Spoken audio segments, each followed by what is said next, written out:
Assalamualaikum warahmatullahi wabarakatuh.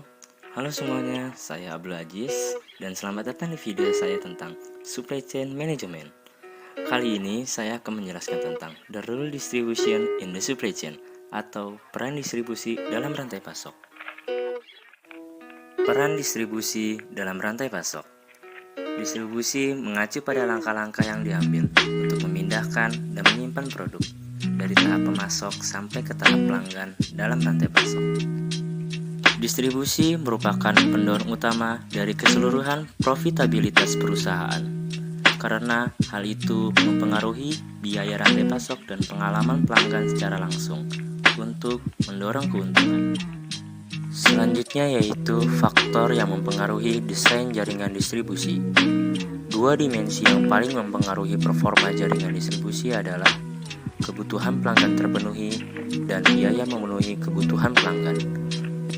Desain jaringan distribusi haruslah dibandingkan menurut dampaknya pada pelayanan konsumen dan cost yang ditimbulkan dari pelayanan tersebut, sehingga perusahaan harus melakukan evaluasi secara terus-menerus terkait dengan dampak kepada pengguna, baik dari sisi pelayanan maupun biaya. Walaupun nilai-nilai atau pemenuhan kebutuhan konsumen dapat disebabkan oleh banyak faktor terkait dengan jaringan distribusi, faktor utamanya terdiri dari 7 macam.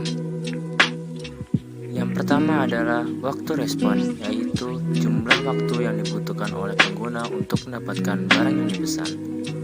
Kedua, variasi produk, yaitu keberagaman jenis produk yang ditawarkan oleh jaringan distribusi. Ketiga, ketersediaan produk, yaitu peluang atau kemungkinan konsumen untuk mendapatkan barang ketika konsumen memesan barang. Keempat, pengalaman pelanggan, yaitu kemudahan dan kenyamanan konsumen dalam melakukan pemesanan hingga mendapatkan barang. 5. Time to market, yaitu waktu yang dibutuhkan perusahaan dalam menghasilkan produk baru dan ditawarkan kepada konsumen. 6. Visibilitas pesanan, yaitu kemampuan konsumen dalam memantau pesanan mulai dari proses pemesanan sampai ke penerimaan barang. Dan yang terakhir, pengembalian, yaitu kemudahan konsumen atau pelanggan untuk mengembalikan barang pesanan apabila konsumen tidak puas dengan barang yang diterima dan kemampuan perusahaan dalam menangani pengembalian tersebut. Terkait dengan respon time, perusahaan yang mempunyai target pasar di mana pasar tersebut dapat mentoleransi respon time yang besar, maka fasilitas perusahaan cukup di beberapa lokasi saja. Walaupun jauh dari pengguna, perusahaan dapat meningkatkan kapasitas fasilitas yang ada. Dan sebaliknya, apabila target pasar perusahaan tersebut sangat sensitif dengan respon time, maka perusahaan harus membuat fasilitas di banyak lokasi dan berlokasi di dekat pelanggan. Seperti terlihat pada gambar berikut ini. Kalau kita perhatikan, perubahan desain jaringan distribusi akan berdampak pada 4 dari 7 penggerak rantai supply. Untuk penggerak lainnya, searching dan pricing akan juga terpengaruh, walaupun pengaruhnya tidak terlalu besar.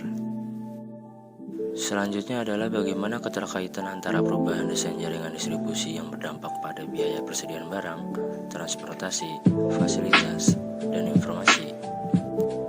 Semakin besar kebutuhan persediaan barang, maka akan semakin besar biaya persediaan barang yang akan dibutuhkan. Begitu juga sebaliknya. Berikut ini adalah gambar dari hubungan antara jumlah fasilitas dengan biaya persediaan barang. Umumnya, biaya inbound jauh lebih murah dibandingkan biaya outbound, dan biasanya pengiriman ini dilakukan dengan jumlah yang besar, sehingga akan menghemat dalam biaya transportasi. Begitupun sebaliknya. Dalam gambar terlihat bahwa semakin besar jumlah fasilitas, maka akan semakin kecil biaya transportasi yang akan dikeluarkan oleh perusahaan. Tetapi apabila jumlah fasilitasnya terlalu banyak, hingga titik di mana transportasi inboundnya kecil, maka biaya transportasinya juga akan meningkat. Selanjutnya yaitu hubungan antara jumlah fasilitas dengan biaya fasilitas. Untuk mempermudah analisa terkait dengan biaya yang timbul akibat adanya perubahan desain jaringan distribusi, maka ada yang harus kita perhatikan, yaitu biaya total logistik. Dilihat dari gambar tersebut bahwa dengan semakin banyaknya fasilitas, maka akan menurunkan respon time jaringan distribusi.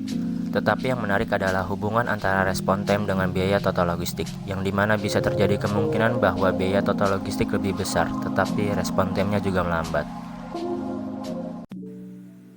Selanjutnya yaitu pilihan desain jaringan distribusi yang terbagi menjadi 6, yaitu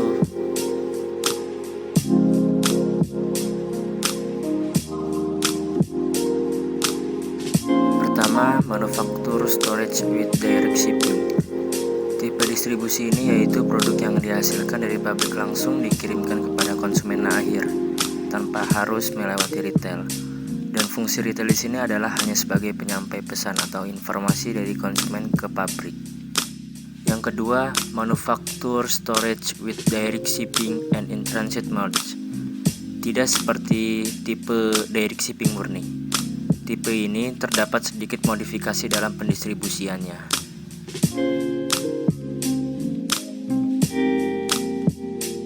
Distributor storage with carrier delivery. Untuk tipe ini, inventory dari produk tidak dipegang oleh pabrik sendiri, melainkan dipegang oleh distributor atau retail.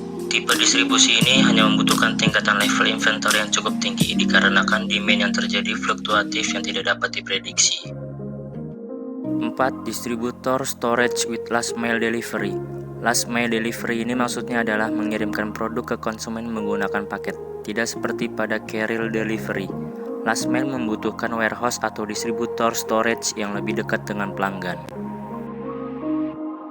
5. Manufacture or distributor storage with customer pickup. Pada tipe ini, inventory disimpan di pabrik, tetapi konsumen memberikan order kepada mereka secara online atau dengan komunikasi telepon, dan yang nantinya akan ada yang mengambil pesanan tersebut di tempat pengambilan pemesanan tertentu. 6. Retail storage with customer pickup. Tipe ini adalah tipe tradisional dari semua jenis distribusi yang ada di supply chain, yang dimana persediaan barang disimpan menyatu dengan retail, dan konsumen datang ke toko atau memesan secara online terlebih dahulu, kemudian mengambil pesanannya di toko yang sudah ditentukan. Selanjutnya yaitu distribution network in practice, yaitu jaringan distribusi dalam praktek, yang terbagi menjadi 4, yaitu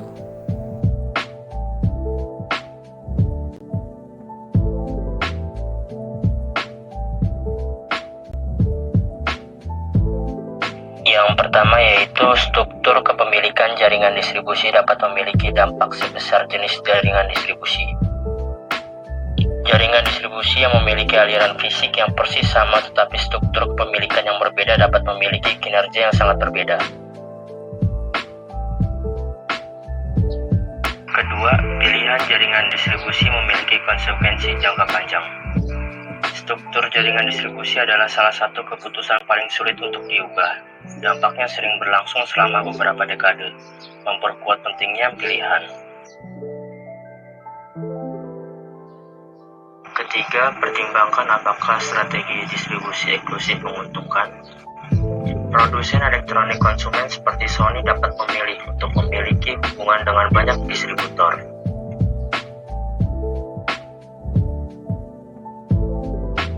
Terakhir, harga produk, komoditisasi, dan kritisan mempengaruhi jenis sistem distribusi yang disukai pelanggan.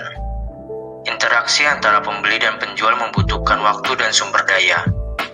Banyak pembeli yang ingin menjalin hubungan dengan satu perusahaan yang dapat memberikan lini produk penuh. Sekian presentasi dari saya. Terima kasih sudah menonton video ini dan semoga bermanfaat. Kurang lebihnya mohon maaf. Wassalamualaikum warahmatullahi wabarakatuh.